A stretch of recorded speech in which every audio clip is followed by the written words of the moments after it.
To England.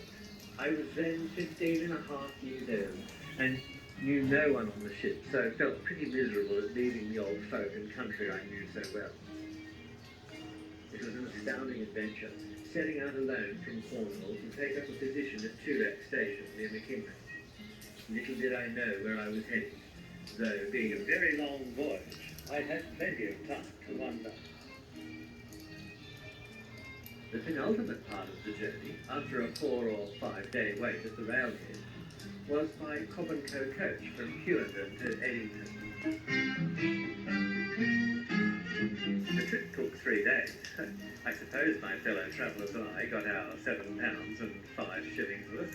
It necessitated many stops for refreshment of passengers and horses. In those days, the Cobb and Co coaches were all they had for long distance travel. It was slow and hot and dusty, and they weren't just a form of transport, they were the means for communication as well. From Eddington, the final miles of the journey were affected by buggy. It was quite dark, and I was about dead when we reached Toorak. There was precious little left of the inside of my trousers. I truly had arrived in a new world. All of the creatures the Dunnart eats are very high in water content, so this reduces the need for the Dunnart to drink.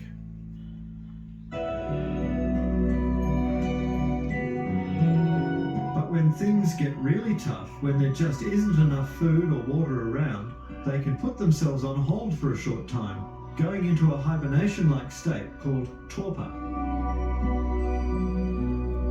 So, over the ages, the Julia Creek Dunnart has ideally adapted to the arid northwest of Queensland.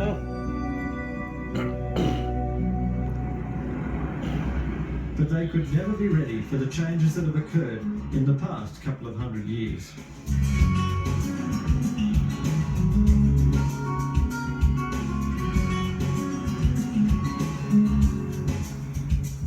This is the prickly acacia that was introduced into northern Australia from India in the late 1800s.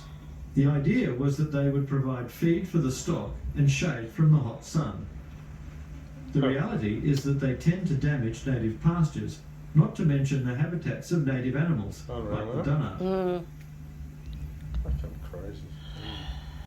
Julia Creek. Everyone should be stopping, going over to the visitors centre over there.